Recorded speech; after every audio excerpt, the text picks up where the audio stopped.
Anne was feeling a little under the weather, so I think has headed home and has asked me to step in. So there's no empty chair crisis. You've just got me instead. It just got me instead. So I hope I can fulfil her role. I can't be quite as frightening as Anne in terms of telling speakers to keep to time, but I will do my best. So we have a very rich programme. We're running half an hour late, so what I suggest we do is we, in a sense, sort of transpose the whole programme forward by half an hour, so try and keep the sessions more or less the same if that's not going to cause a crisis. Can I, without further ado, pass straight away over to the first speaker, who is our host, Olivier Sibre, who's going to be talking about the Institut Georges Pompidou. So, Olivier. Yeah. Alors, sorry, parce que on l'a pas. Oh, okay, hold on. Technical hitch. I don't know how it's working. C'est quoi, c'est pour diffuser. Ouais. Sinon, il a dit il faut que tu enlèves le câble et tu le remets sur Je le remets. C'est ce qui a marché. Et remets le bleu, tout à l'heure, c'est ce qu'il a fait.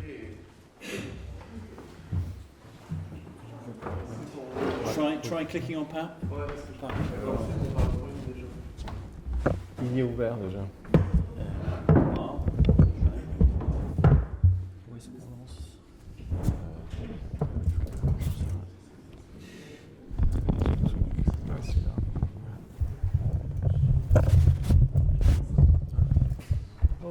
Okay. Wonderful. Yes. Okay. Thank you very much. So, I will present Institut Georges Pompidou and the question of a relation between history and memory in France about the former president of the Fifth Republic. In France, the presidents of the Fifth Republic have become republican monarchs. Their place, yes, their place in collective memory is therefore part of a historical, symbolic, and institutional dynamic in keeping with what is known as the king's two bodies. Since 1958, and especially since 1965, when the President of the Republic was first elected by direct universal suffrage, the head of state has been central to the Fifth Republic regime, with executive powers unique among liberal democracies. French presidents now succeed one another in a manner similar to American presidents. They embody the country and an era. For several decades, memorial institutions dedicated to former presidents have been created in France, alongside others dedicated to political figures such as Pierre Mendès France or Robert Schuman. Yes. First, creation and organization of the Institut Georges Pompidou. The first example dates from 1971 with the Institut Charles de Gaulle, which was dissolved after the creation of the Charles de Gaulle Foundation in 1992. In 1989, the commemoration of the bicentennial of the French Revolution prompted the creation of memorial institutions. And so, 14 years after Georges Pompidou's death, his colleagues, including his former Prime Minister Pierre Messmer and his Secretary General at the Élysée Palace, Édouard Balladur, created the Association Georges Pompidou, doing so with the approval of Claude Pompidou. The Articles of Association were signed on 6 July 1989 and submitted to the Prefecture on 7 July under the French law of 1901.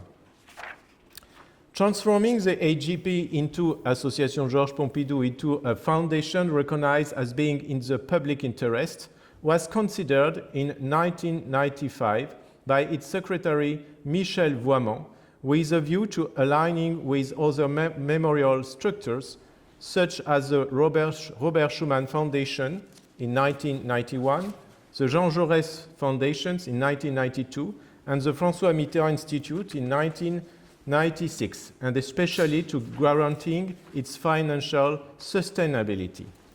On 27 September 1995, Jean Donnedieu de Vabre sent a memorandum to French President Jacques Chirac suggesting the creation of a foundation for former presidents of the Fifth Republic based on examples taken from American presidential libraries. Jacques Chirac did not pursue the matter. The extraordinary general meeting held on 17 October 2014 finally approved the name change from Association Georges Pompidou to Institut Georges Pompidou, in addition to various amendments to the Articles of Association. The association was quickly used to organize. Faut que tu retires le câble et que tu le remettes dans les maths. Ah bon, c'est un peu embêtant. Okay. Oh. The association was quickly used to organize the first purely memorial conference in November-December 1989, which brought together his former colleagues. The Board of Administrators met for the first time on 3 May 1990 and consisted primarily of former colleagues and intellectuals who would later constitute the Scientific Advisory Board. They included former colleagues such as Pierre Messmer, chairman, Édouard Balladur, vice chairman, Michel Voiman, secretary, and Bernard Ezambert, treasurer. In 1992, the association counted 175 members, 57 of whom were former members of Georges Pompidou's entourage, or 60% of all those who worked with him, who worked with him between 1962 and 1974. Pierre Messmer was president of the association until his death on 27 August 2007. Édouard Balladur succeeded in the same year, and after his resignation, Bernard Ezambert is now the president of the Institut Georges Pompidou. François Caron, professor of modern history at the Sorbonne University, made his research team available to the association in 1989 with a view to organizing the association's scientific activities. He was joined by Chantal Bonazzi, chief curator at the Archives nationales, Emmanuel Leroy-Ladurie, then general administrator of the Bibliothèque nationale, and François Gogel, president of the Institut d'études politiques de Paris. The annual general meeting of May 1992 approved the creation of a scientific advisory board and appointed François Caron and Chantal Bonazzi to establish it. In the first scientific advisory board, Jean-Paul Cointet, Robert Frank, Jean-François Sirinelli, or Maurice Weiss. The Scientific Advisory Board met on December 1992 and elected François Caron as its chairman. Georges-Henri Soutou succeeded in early 1999, serving until 2005. The Scientific Advisory Board was then chaired by Éric Bussière, Gilles Lebegec, and now, since 2014, Christine Manigan. The missions of the association. The missions are described in its Articles of Association. First, to gather former colleagues of Georges Pompidou, and second, to collect archives and personal testimonies, and finally, to promote and guide historical research. Archiving the memory for history. Handwritten archives. The AGP's creation was primarily intended to finalize the transfer of Georges Pompidou's archive to the National Archives, and along with those of his colleagues.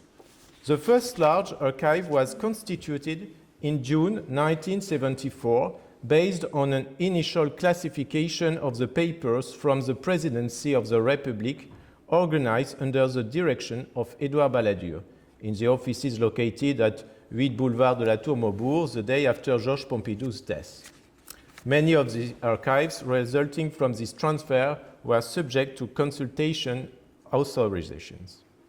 The Élysée Palace supplemented this archive with other collections. As soon as the association was established, it was tasked with managing access authorizations.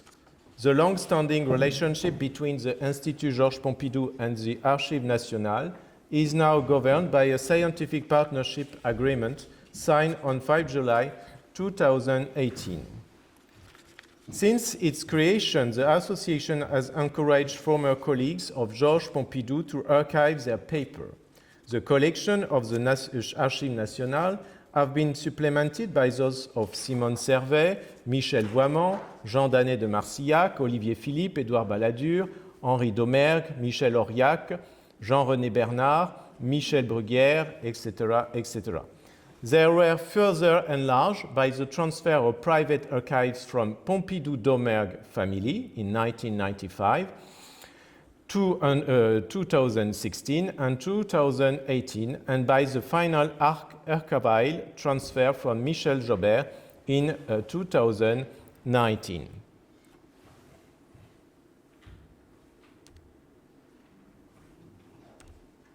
Sorry. Ouais. Il n'y a plus rien. Bon. Ok, c'est pas grave, on continue comme ça.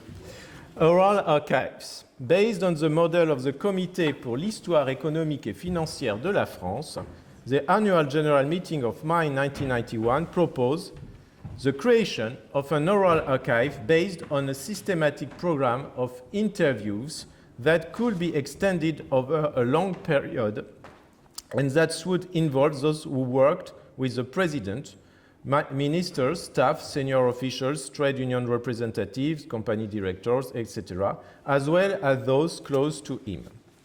On 8 November 1993, a list of 160 former staff members was drawn up, eventually growing to 250. Digitization was completed in 2012, while indexing continued until 2016 with the publication of biographies of interviewees and a general thematic index with thematic files. The Oral Archive program currently includes 182 interviews totaling over 800 hours, making it probably the largest private oral archive collection in France. Furthermore, almost 25 conferences have been organized by the association directly, most of them published by the publisher Braid, L'Harmattan, Complexe, Presse Universitaire de France, and then by Peter Lang from 2016 with 2 collections, Archives and Archives et Études. Research and scientific publication. The conferences were initially conceived along thematic lines: Europe, the economy, social issues, agriculture and rural life, etc., etc., health policy, and more cross-disciplinary approach to the study of Georges Pompidou's work and activities, influence to foresight, French society, etc. The conferences have provided an opportunity to use various archive collections. They bring together historians and witnesses, history and memory, established academics, young researchers, and witnesses. Several commemorative dates have marked the organization of conferences: 20th anniversary of Georges Pompidou election as president in 1989 to today, the 50th anniversary of his death, and the topic was Une gouvernance pompidolienne. These events are part of the state's commemoration program under the patronage of the French president, who takes part in certain events: Jacques Chirac in Centre Pompidou, Nicolas Sarkozy in Élysée and Montbéliard, or Emmanuel Macron in 2019. In addition to conference, since 2014, the association has developed shorter format events, meetings, and debates, bringing together historians, witnesses, and members of the civil societies. The commemorative calendar also includes publishing projects in the form of partnership. For example, the catalogue for the exhibition held at the Galerie Nationale du Jeu de Paume in 1999, or recently the Dictionnaire Georges Pompidou with the publisher Robert Laffont. Since 1994, the association has organized an annual mass in tribute to Georges Pompidou at Saint-Louis-en-Lille, led by the Paris Gregorian Choir, etc. It is the will of Georges Pompidou to have this mass. It is a important moment of commemoration. And this year, the Institute has initiated the creation of a civic tribute at the statue of Georges Pompidou in the gardens of the Champs-Élysées.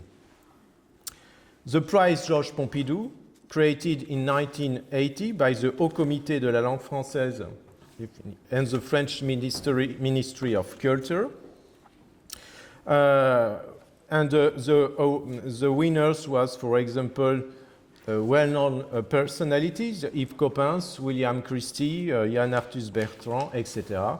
And this prize will recreate, the Institute will recreate the prize this year. Finally, the shift to digital was made in 2000 with a website including a biography of Georges Pompidou, a note, etc., many information, and recently the creation of an online archive portal. More than 700 of Georges Pompidou's speeches and interviews can now be consulted online, in addition to a large number of photographs and a wide selection of literature from the Institute's publication. The latest overhaul includes an educational section and an imaginary museum of Georges Pompidou. In conclusion, in 2 words, the Institut Georges Pompidou, as you can see, is a hybrid structure between history and memory. It is not a think tank. However, it contributes in-depth expertise to public debates, both in terms of archives and historical research. The question still remains as to the overall status of the various memorial structures devoted to the former presidents of the Fifth Republic, possibly based on the American model. Thank you. Thank you.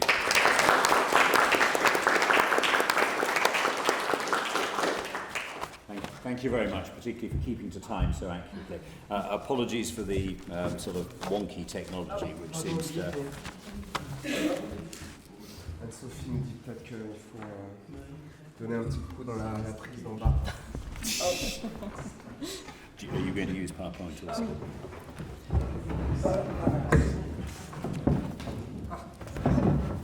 Okay. Okay, well, Olivier referred to the collaboration between the Institut Georges Pompidou and the Archives Nationales, so it's very appropriate that our next speaker is Bénédicte Fichet from the Archives Nationales, who will be able to give her perspective on the Pompidou papers that are there. And let's hope the technology works for your presentation. No? Cette fois-ci, c'est... Ça ne s'ouvre pas. Si. No.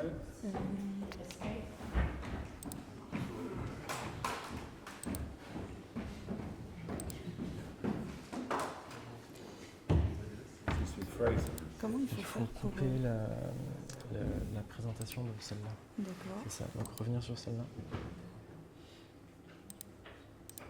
Ah. Pourquoi est-ce qu'on n'a pas le choix?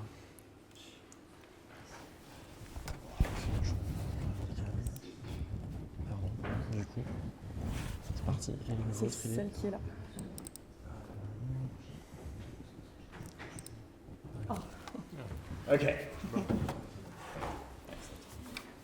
Good afternoon, everyone.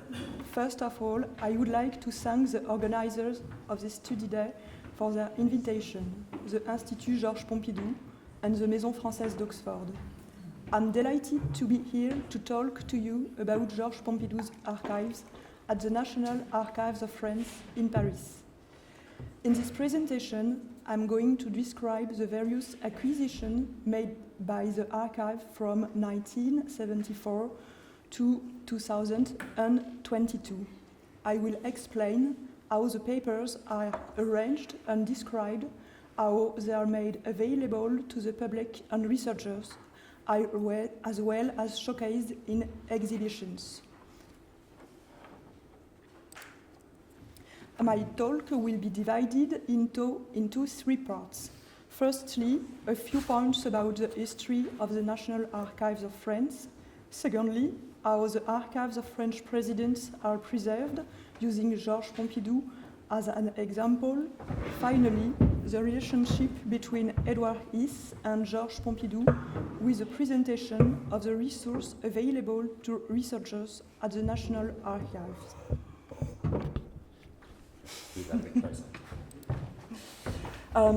To begin with, a few general points about the National Archives. The National Archives preserve and provide access to the records of the central administrations of state, excluding the Ministry of Defense and the Ministry of Foreign Affairs, original deeds produced by Paris notaries, and private archives of national interest. The National Archives were created as a result of the French Revolution. There was no centralized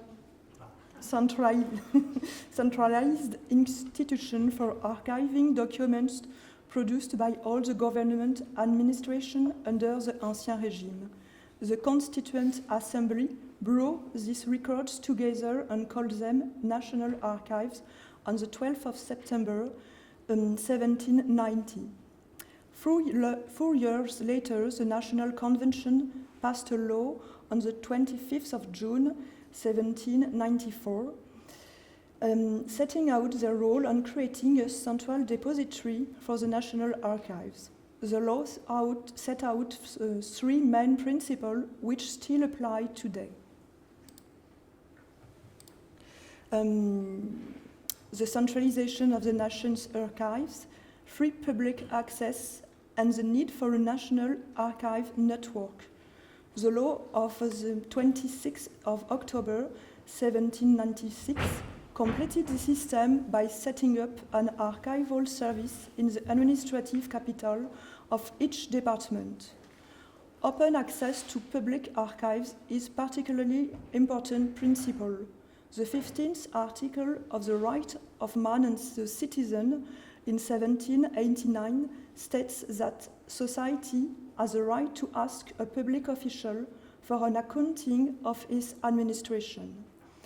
In 1808, Napoleon allocated the Hôtel de Soubise in the center of Paris, in the Marais district, to the National Archive. And during the 19th century, the National Archive started collecting records from the ministries. By then, there was no longer any room on the Paris site. In 1972, the former NATO buildings in Fontainebleau were allocated to the National Archives. This site was closed in 2016. The number of members of the public interest by archive documents continued to grow. The French government chose the site of Pierrefitte-sur-Seine, to north of Paris. The new building was designed by the architect Massimiliano Fuxas and inaugurated by François Hollande, the President of the French Republic, in 2013. Today, the National Archives are located on two sites. Hôtel de Soubise for the archives of the Ancien Régime and notaries, and Pierrefitte-sur-Seine after the French Revolution. The oldest documents are Merovingian papyri from the 7th century. The most recent are this year's documents, paper and digital. The archives hold approximately 380 linear kilometers and 70 terabytes of data. how the archives of the French president are preserved. For two centuries, the centralization of public archives has been at the heart of the working of the National Archives. This logic, therefore, applies to the archives of the presidents of the French Republic, but not without difficulties. C'est quoi, du coup? C'est ça? Non, c'est la plus grosse. C'est la plus grosse.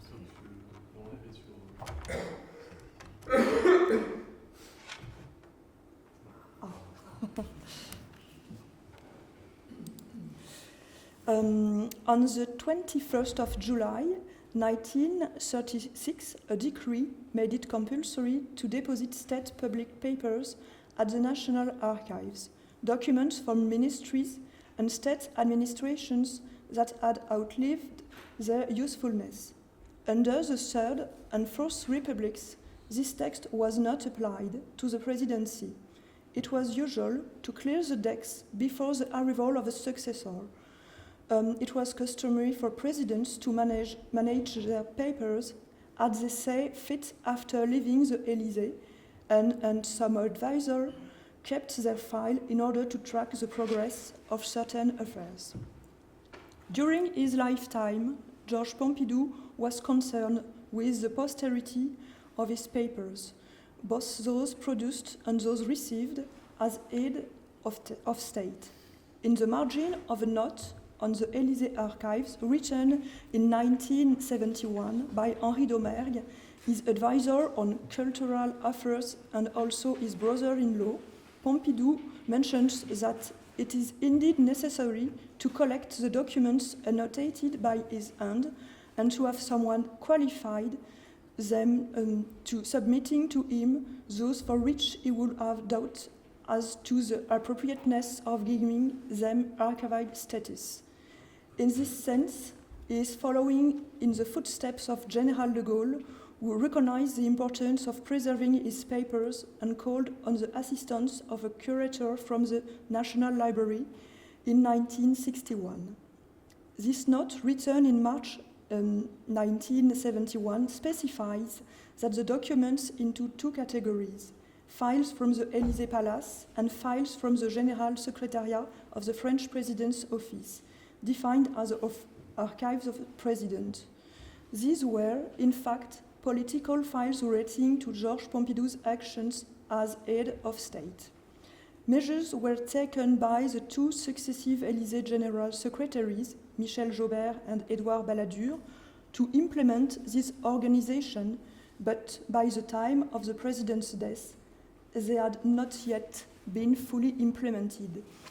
President Pompidou's death was sudden, and only part of the archives were transferred to the National Archives. In view of the urgency of the situation, some of the archives were left in place, while others were taken away by the President's close collaborators. This chaotic situation had a beneficial effect on the archives.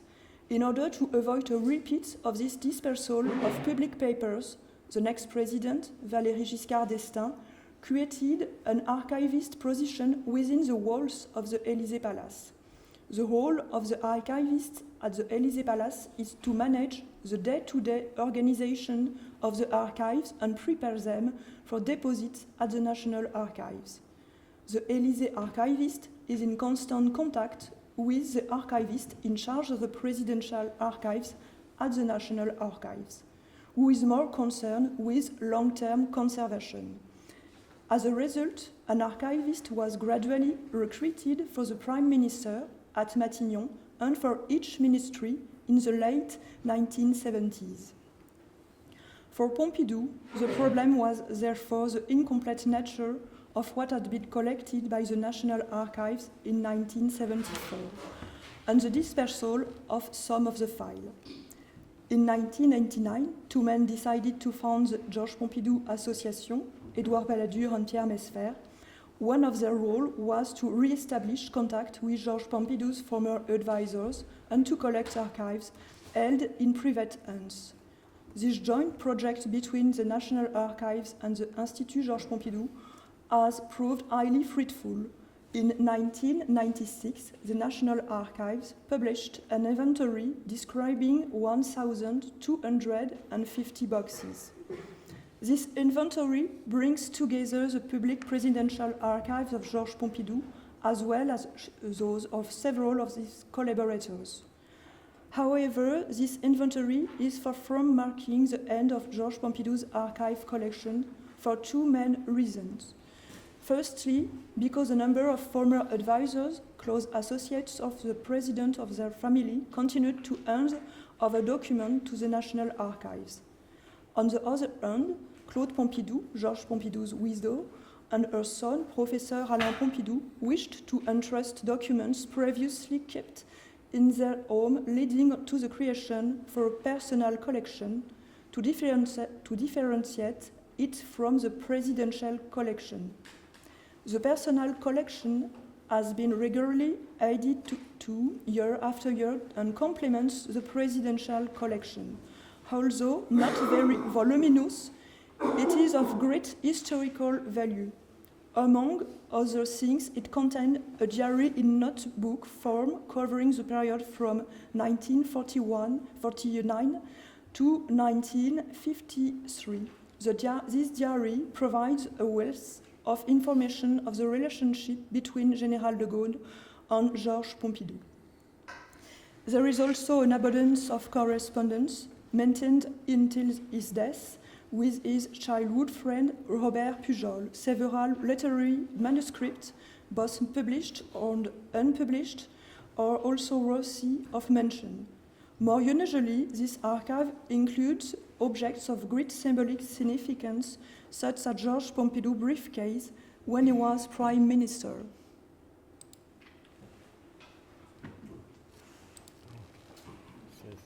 Ça c'est fait.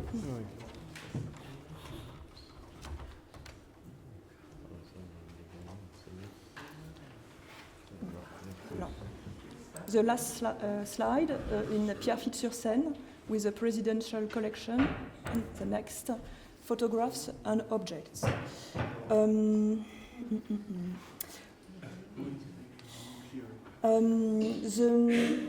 This archive includes objects of great symbolic significance, such as Georges Pompidou's briefcase when he was Prime Minister, French and foreign decorations he received throughout his life, a stamp with his signature, and a medallion pendant containing the code for nuclear weapons, which he wore until his death. The same complementary exists in the field of photography. There are photographic reports produced by the services of the President of the Republic, as well as boxes of family photographs and frames containing prints of particular value, such as these two autographed portraits of Général de Gaulle, each containing a few personal words for Georges Pompidou in 1946 and 1954. 50 years after the death of Georges Pompidou, it would be tempting to consider that knowledge of his archives is a close subject. On the contrary, the additional collections carried out in recent months show that this corpus has never ceased to expand over time.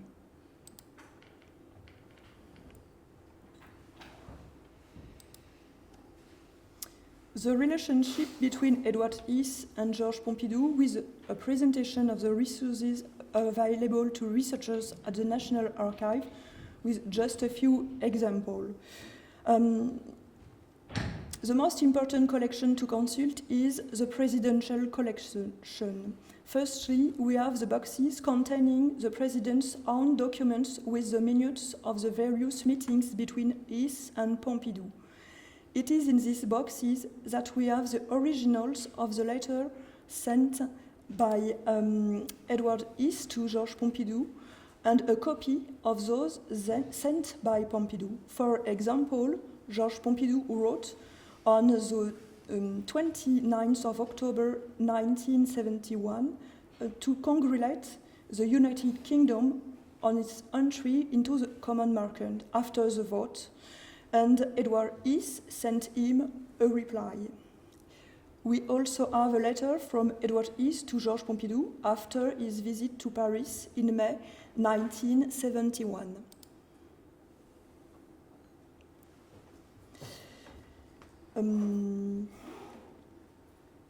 Next, we'll have files of the various advisors who surround the president. We also have the files of the Élysée Protocol Department, which provide many details on the organization of meetings between Edward Heath and Georges Pompidou. For example, the constitution of the French delegation in November 1973 is annotated by Édouard Balladur, with the mention accord du président, sans aucune réserve, prévoir la présence du docteur Vignalou. We have also the booklet detailing the program. Finally, we should also mention the photographic reports for the French President's Office. The reports from Georges Pompidou's presidency, all been digitalized, are available on the National Archives website.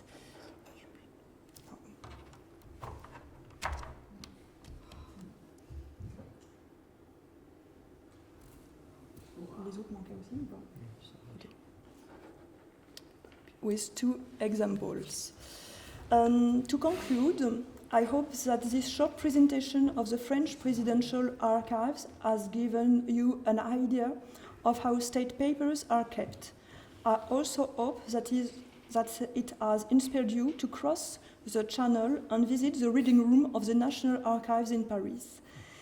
If you would like to know more about the National Archives in general, the Pompidou collection in particular, please do not hesitate to contact me. And I'd like to thank you very much for your attention.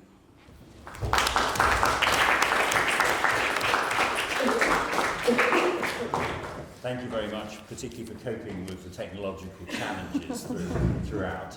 And I can also say, as somebody who's used the National Archives several times, the new building is fantastic, or the not-so-new building, and it also gives you an opportunity to visit the Cathedral of Saint-Denis, which I hadn't been to, so there are multiple advantages. Yes. Okay, so we now cross the channel and turn our attention to the Heath Archive in the Bodleian. And to speak to us about that, I'm happy to give the floor to Jeremy McIlwain? Sorry, McIlwain. Sorry, I couldn't tell whether these were I's or L's on the programme, but apologies. Excellent. Where's your file? It's not there. You have your copy. There will now follow a short technical pause.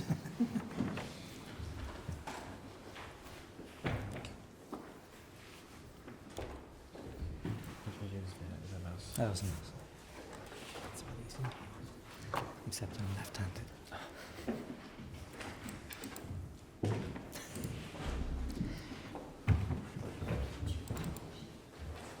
Okay. And you have to click on this icon over here. There you go. Yes. Okay. Just put them. Right. Thank you. For the next 20 minutes, I'd like to talk about the personal archive of Sir Edward Heath, which the Bodleian acquired in 2011. I'll talk about how it came to be with the Bodleian. Hang on.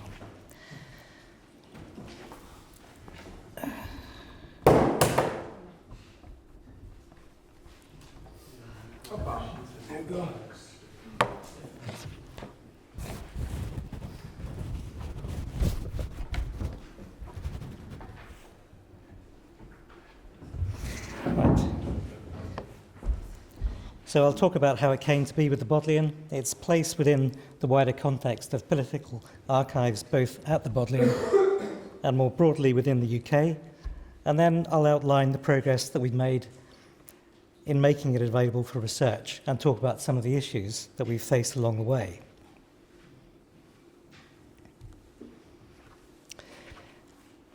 The Bodleian's collection of modern archives and manuscripts is constantly growing, with the focus primarily being on acquiring the personal archives of Oxford alumni and academics, or where there is no direct Oxford University connection, where the archive might build on an existing collection strength. Heath attended Balliol College, Oxford, between 1936 and 1939, so he's an obvious fit for the first category. And for the second, the Bodleian Library is one of the main centres in the UK for preserving the archives of British politicians and making them available for research. Our strength in this area stems from the disproportionate number of senior politicians of all political parties in the UK who have followed the well-trodden path of going to Oxford University as a first step in a political career, often but not exclusively to study politics, philosophy and economics, PPE, and honing their oratorical skills through the Oxford Union before seeking election to Parliament. And when these Oxford-educated politicians' careers come to an end, they often choose to leave their papers in the care of their alma mater, whether it be directly with the Bodleian or with the particular Oxford College which they attended, and which then passes them on to us. In this way, the Bodleian has amassed a considerable body of politicians' archives, many of them contemporaries or colleagues of Edward Heath, such as Denis Healey and Harold Wilson on the Labour side, and Harold Macmillan and Robert Carr on the Conservative.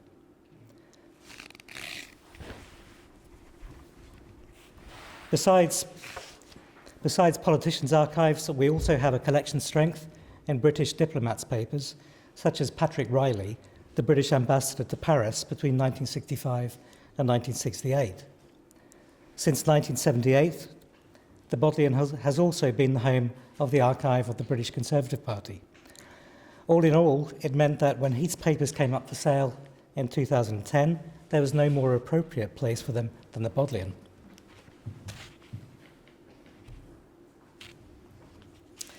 While at Oxford, Heath studied PPE. He was elected president of the Oxford University Conservative Association in 1937 and president of the Oxford Union in 1938. So a very traditional route into Parliament, and one that shows no sign of diminishing in 2024. Since the office of Prime Minister came into being in the 1720s, there have been 56 Prime Ministers, of which 30 went to Oxford. Obviously, they didn't all study PPE. It wasn't established as a course until 1920. But of the 16 Prime Ministers since 1945, 13 went to Oxford and 5 studied PPE, leading to the Guardian's disparaging 27 article entitled PPE, the Oxford degree that runs Britain. And while you can argue over how appropriate that might be in a modern meritocratic society, it clearly makes the Bodleian a natural choice when in later life these individuals or their successors are looking for a home for their archives. But although we would obviously want former Prime Minister's archives to come to us, there's no formal mechanism in place to ensure that they leave them with us. There is no statutory duty on former Prime Ministers or any politician to leave their archives anywhere. Indeed, there is nothing to stop a Prime Minister from destroying their papers entirely when they leave office. And this is a point I want to come back to later. And we may be the natural home for Oxford-educated Prime Ministers, but not all of them have chosen to place their archives with us.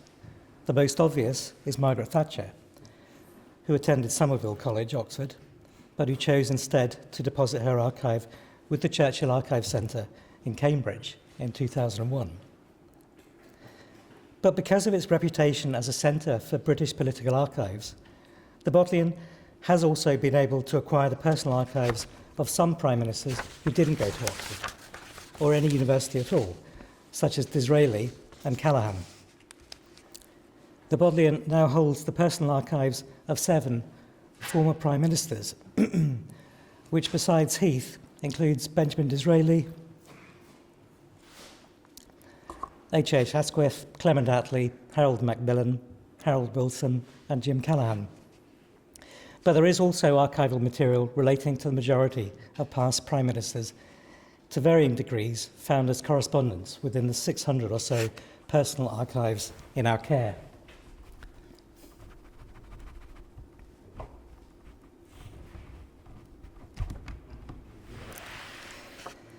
The ideal personal archive should hopefully document an individual's entire life, not just his public persona, and include correspondence, diaries, papers, speeches, printed material, newspaper cuttings, and photographs, perhaps even audio and film footage. But this isn't always the case, and much is normally lost over the years before an archive comes to us. We also try to acquire other archives where they complement the prime ministerial archives. So, for instance, the archive of H.H. Asquith, Prime Minister during the First World War, is supplemented by a separate archive of the extensive diaries of his wife Margot, which provides a much more personal touch and a behind-the-scenes insight into life in Number 10. And in Clement Attlee's case, his archive, which also lacks the personal first-hand correspondence that you might hope for, is complemented by a separate archive of a lifetime's correspondence to his brother Tom, which is much more revealing than his prime ministerial papers. So returning to Edward Heath's archive, this is an extensive collection and one of the largest, if not the largest, personal archives which we hold, comprising some 4,600 boxes. And to put that into context, Heath's archive is larger than our 6 other prime ministerial archives combined. Its size is itself partly a reflection of Heath's character and personality, for he was a hoarder and kept everything, every invitation, letter, travel brochure and greeting card that was ever sent to him. There is material, probably unique now, collected by Heath during his travels in pre-war Nazi Germany and Civil War Spain as a student in his early 20s, some of it shown here. But he continued to collect and keep material relating to every trip he ever made, both before and after, as well as during his tenure as Prime Minister. Besides this, the archive is rich in correspondence, research papers, transcripts of speeches and broadcasts given, photographs from every period of his life, newspaper cuttings and video recordings of every television appearance he made. The strength of the archive is the sheer size of it and its breadth. Clearly, the archive is very complete. The majority of it, approximately 80%, relates to Heath's long political career, as you'd expect. From his earliest attempts to get elected to Parliament, through to his first ministerial appointments, his period as leader of the opposition, and the wholesale review of the Conservative Party policy which he oversaw. His 4 years as Prime Minister, followed by a further 26 years as a backbench MP. But it also documents Heath's school and university days, his war service, his close relationship with his parents, as well as a vast amount of material relating to his personal interests in music and sailing, his charitable work and his business investments. So you get a very full, much more well-rounded impression of Heath from his personal archive than you would from solely looking at the official archives of the UK's National Archive. If there are weaknesses in the collection, then compared to other prime ministerial archives, there is much less insight into Heath's innermost thoughts, apart from a very small quantity of personal correspondence and family papers. Unlike Macmillan, he didn't keep a diary in which he confided his concerns, fears and achievements. Unlike Asquith or Disraeli, he wasn't a prolific letter writer, and although there is a vast amount of correspondence in the collection, outgoing letters were mostly written on his behalf by members of his private office staff. And from at least 1965, when he became leader of the opposition, right up until his death in 2005, he was assisted by a succession of private secretaries. Although we can assume that the views expressed on his behalf by his private office were his, there is minimal evidence of discussion which presumably must have taken place between them on the line which should be taken, aside from occasional annotations scrawled across the top of an incoming letter.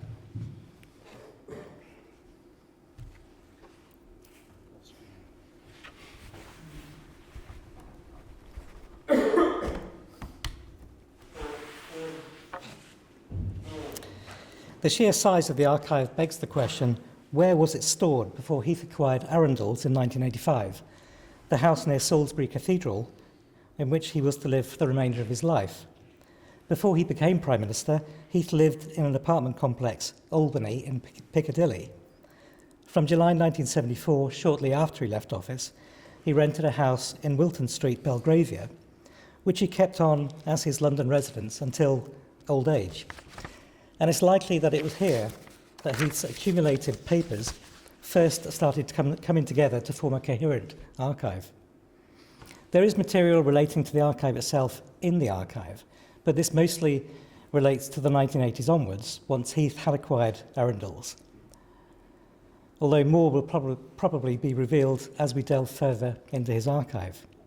But it seems that it was at Arundel's that the archive first saw any serious attempt to organise and list its contents, and this seems to have coincided with Heath's interest in writing his memoirs and thinking of his legacy.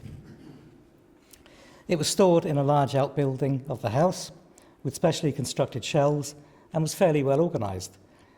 Shown on the right here is an image of how the archive looked when it was still held at Arundel's, and it came to us with a fairly detailed plan of the arrangement there.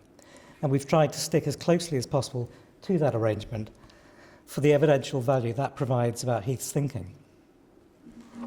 However, much of the archive shows signs of having been rearranged in the early 1990s as part of Heath's efforts to write his memoirs and other literary endeavours. Original papers were extracted from their chronological sequences, in some cases heavily annotated in the process, and then combined with photocopies obtained in the 1990s from other relevant archive collections and supplemented by contemporary notes. This doesn't appear to have been done by Heath directly, but was likely done by his various research assistants working under his direction. To give you a practical example of the impact of what this meant for the cataloguing project, when we looked for material relating to Heath's time as Lord Privy Seal in Macmillan's government, during which he handled negotiations for the UK's first application to join the EEC, there is very little, obviously, from that period still intact. It had been extracted, reordered, and put together with transcripts and recollections produced in the 1990s by selected individuals who had been involved with those negotiations. It wasn't possible to separate out the earlier material from the later editions in order to return it to its original state, and I'm not sure that we would have wanted to do that anyway. And they've instead been preserved in their reorganised format and catalogued as research papers for Heath's memoirs. Obviously, it's common for politicians to write their memoirs and to consult their own papers in the process. Macmillan, for instance, used his archive extensively when writing his memoirs, and that archive is also now with the Bodleian. But Macmillan was careful not to affect the integrity of the archive and instead made annotations on photocopies of his own diaries rather than directly onto the originals. The annotated copies also subsequently became part of the archive and are fascinating, but there is no doubt that they are retrospective opinions rather than contemporaneous with the original diaries. I think that distinction has occasionally become blurred in Heath's archive. The extent to which Heath's archive was reorganised in the process of writing his memoirs has surprised me. Much of the political content has had a reinterpretation of sorts, and the additional material collected during research for his memoirs was added to the archive, so that, for instance, it contains a large quantity of photocopies from the archive of Sir Christopher Soames, British Ambassador to Paris, which are held at the Churchill Archive Centre in Cambridge. Significant portions of other archives were also copied and added to Heath's archive. These include part of what became Prem 19, the series of Prime Minister's Office files now at the UK's National Archives, but which Heath obtained from the Cabinet Office.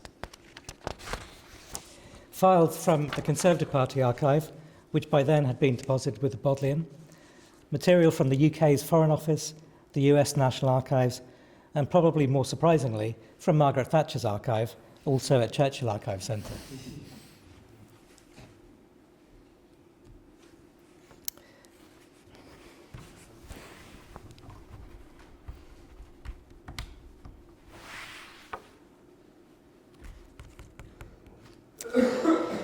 The task of cataloguing Heath's archive and making it available is very much a work in progress. We have been trying to prioritise cataloguing of those series which had the most research potential first, and to that end, most of the political material from 1951 through to 1975 has now been catalogued and is available, which amounts to 1,350 boxes, or 30% of the whole collection. Shown on the chart here are the 14 main series into which the archive has been divided and the progress that we've made towards cataloguing. Those coloured green are series which have been catalogued and are now available. Those in amber are series which are about to become available, and those in red are series yet to be worked on.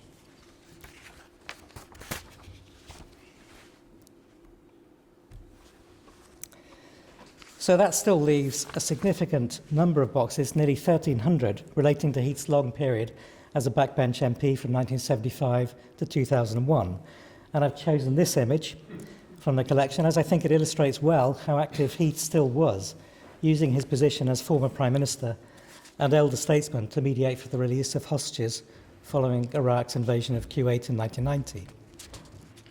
Heath was incredibly active in politics throughout the 26 years after he left office, and there is a lot of research potential in the material still to be catalogued. One of the biggest problems facing the cataloguing project is the lack of dedicated funding.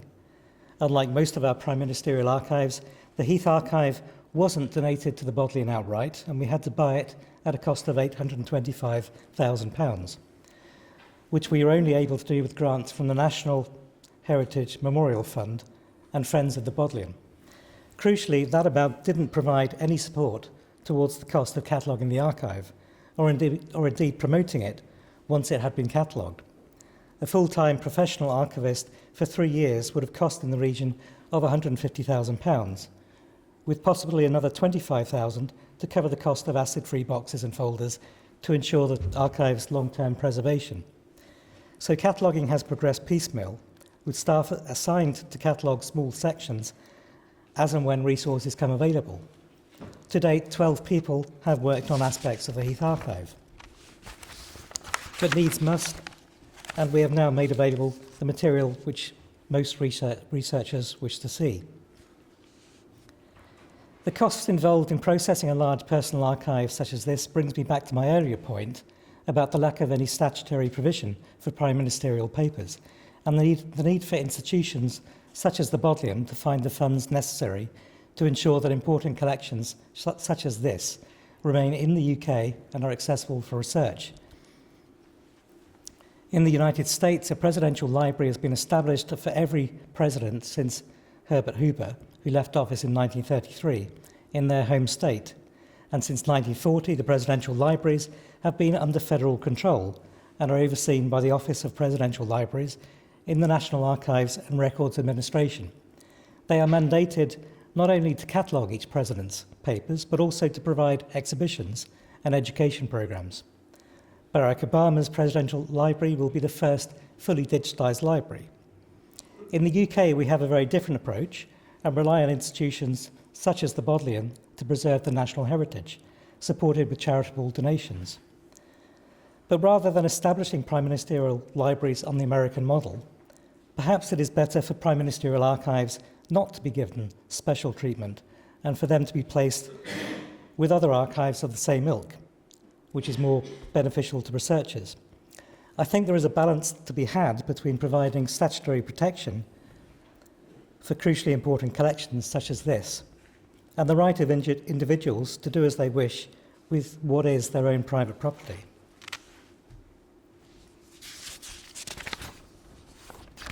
The closest we have come to giving statutory protection to a prime ministerial archive in the UK came in 2015 when Sir Winston Churchill Archive was added to the UNESCO's Memory of the World Register. In 1995, that archive was bought for £12.5 million with the help of the National Heritage Memorial Fund when Churchill's family put the archive up for sale. The archive was bought for the nation and placed at Churchill College in Cambridge. Had this not happened, it is possible that Churchill's archive could have left the country. One of the main objections to government funding for prime ministerial archives was one expressed by a former cabinet secretary, Sir Robin Butler, when he complained that the Churchill family would gain financial benefit from a sale of papers which included much official or government papers. But this complaint continues to be a problem for us today. Most government ministers and prime ministers routinely take with them copious quantities of official material when they leave office, in contravention of the rules, and Heath was no exception. The result of that is that, in addition to Bodleian staff reviewing the collection, as we routinely do for all modern archive collections, to ensure that we're compliant with data protection rules and the UK's Freedom of Information Act, a further review also had to be carried out by both the Cabinet Office and the Foreign Office. All of this was very time-consuming, and in fact the Cabinet Office's review took 5 years to complete, only being signed off last year.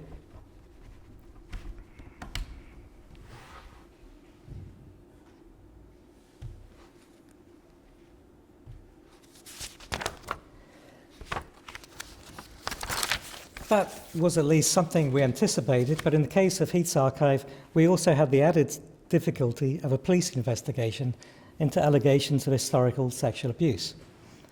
While we obviously wished to cooperate with the police, it certainly stymied progress when they got in touch in 2015 to demand access, with the threat of removing the entire archive to Swindon Police Station.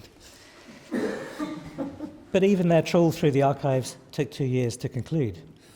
Although Heath was effectively exonerated through lack of evidence, the reputational damage he suffered as the result undoubtedly made it harder for us to find potential donors interested in funding the work.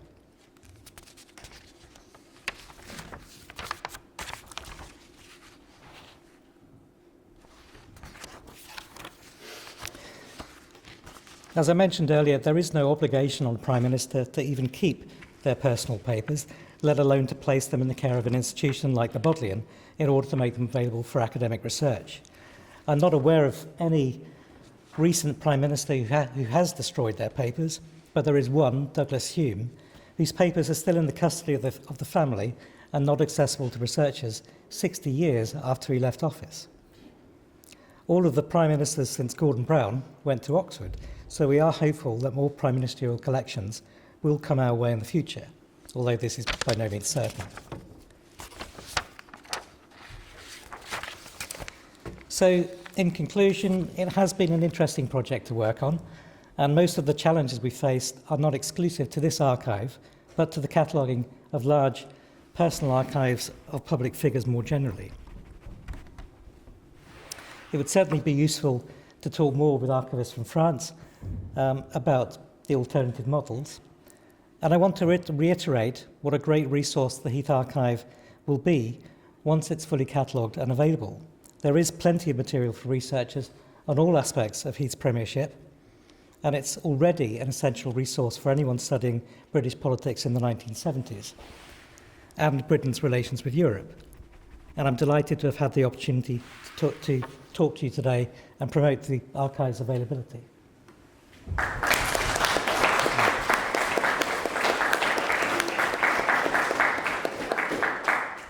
Thank you very much, again, for valiantly battling while the technology sought to deny you. I don't think Margaret Thatcher was seen running from the room, but ways of shutting Heath up have always been available. We've got some time available for discussion and questions. As in the previous session, Benedict has indicated that she'd prefer to reply in French, so it will be a bilingual question and answer session once more. I don't know whether Olivier also wants to do so, but are there any questions to our speakers?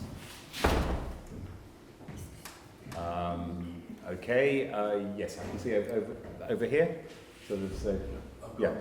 Have you got the microphone? It's coming down.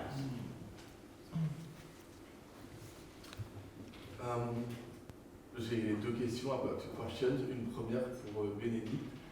Quelle est la législation pour les archives nationales en France? Parce que je sais qu'au UK, il y avait la règle des 30 ans, il y avait la règle des 20 ans qui protège les archives.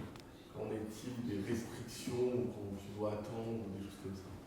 Alors, en France, on distingue archives privées et archives publiques.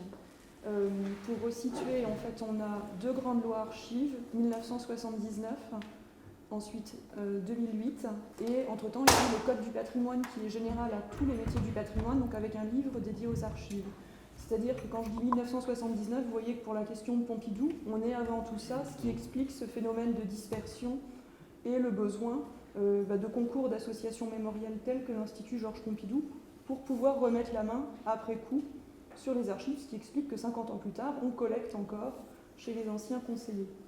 Aujourd'hui, on a donc tous ces archivistes qui sont dans les ministères qui font appliquer plus directement le Code du patrimoine, mais avec toujours avoir en tête cette distorsion entre la réalité et la pratique et la conscience que plus on est haut placé, plus on peut avoir la tentation de partir avec ces documents.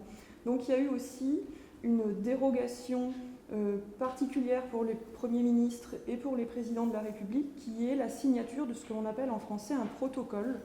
Donc au départ, ça n'est pas inscrit dans la loi et le Code du patrimoine le reconnaît petit à petit. C'est-à-dire que quand un Premier ministre ou un président de la République quitte ses fonctions, il signe ce document et il a un droit de contrôle sur l'accès à ces archives qui est plus long que le Code du patrimoine qui prévoit des délais normaux. Alors ça peut être un petit peu choquant, mais on peut voir le verre à moitié plein ou à moitié vide. Effectivement, on peut penser que ça bloque la recherche, mais c'était aussi ce critère nécessaire pour qu'on puisse nous faire confiance et collecter. Donc, d'une certaine façon, mieux vaut collecter et se dire que dans quelques décennies, on pourra ouvrir, alors que si on fait peur, que les documents sont brûlés, c'est à jamais perdu. Donc, il faut aussi se dire qu'aux archives, on n'est pas que dans le temps réel de la recherche immédiate, on travaille sur un temps très très long, avec la conscience qu'on ne règle pas tout de suite, mais parfois plusieurs décennies plus tard. Pardon pour cette réponse un peu longue, mais qui demandait un peu de mise en contexte. The light's on, so try speaking to it. Vous m'entendez ou pas? Non, merci pour ta réponse qui est fort intéressante et ça permettra d'expliquer aux jeunes générations de chercheurs français de ne pas être trop frustrés à chacun son heure. One question for Jeremy. I remember when I was a PhD student and I had to go to Kews in order to look at the National Archives. And to give you an example, to look at conservative social policy from 51 to 64, Kews edited a book in which there were all the references of the archives, but it was much better than the digital catalogue insofar as there was much more information on the files, the content of the files, and sometimes suggestions on what to link with what, and even some references as far as the secondary literature is concerned. So my question is, even though we've been through and we're still through the digital revolution, would it be a good idea for you, for instance, to publish a book on the Heath archives with much more information and suggestions for research and even like bibliographical guidelines, something like that, as Kews did to make money? Thanks. I think a first step would be to digitize the archive, but it's a huge archive. It's 4,500 boxes, so that requires funding. So this is something it's the ideal, but I think it's a major project, quite a major undertaking. So that's not something we could commit to, I think. But it's not something we would say no to, I think. Any millionaires out there? Please apply. Daniel, not wanting to. So thank you all very much. The microphone's coming across. Ouais, bah, j'ai l'impression que ça fonctionne pas. Autrement, s'il te plaît. Non, Non. Shall I just... Come on, be the Go voice. on. Oui, peut-être que...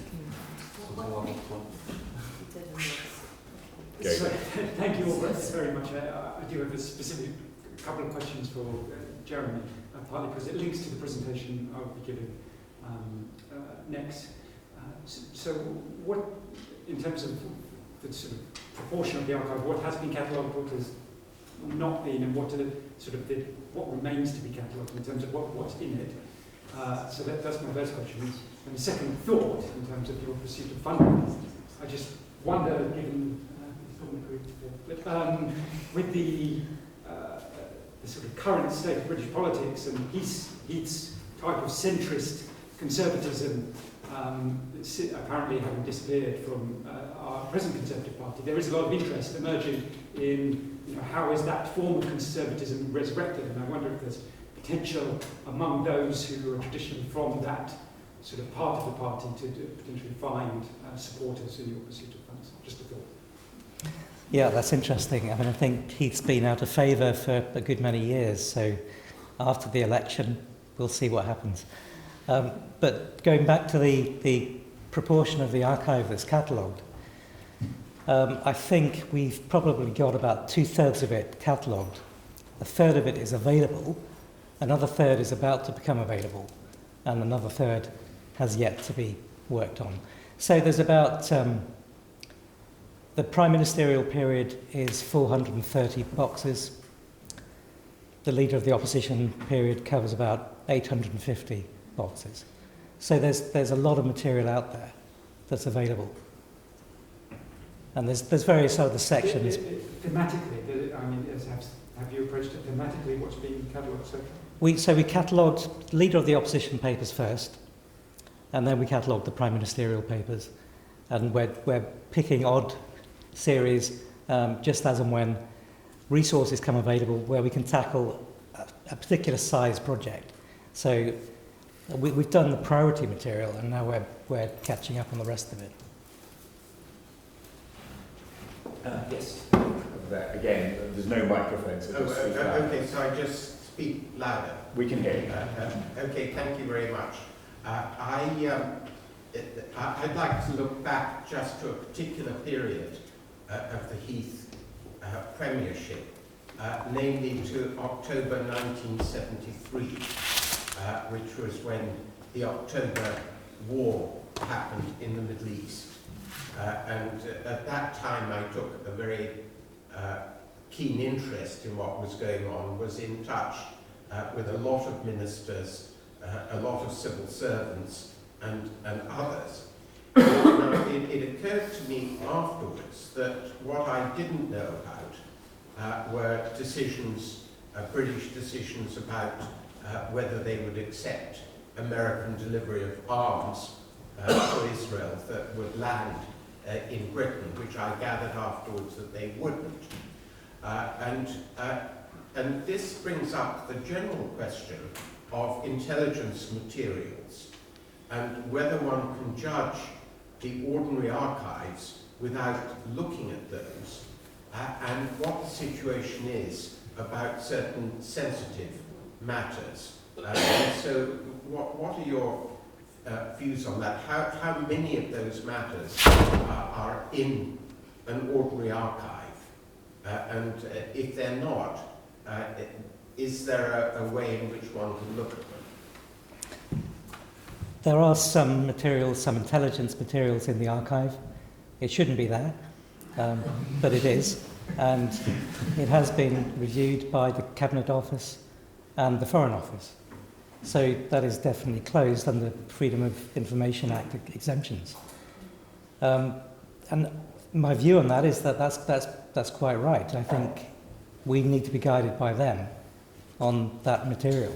That's not something that archivists would generally be able to review and make a decision on when there's matters of international security and international relations involved.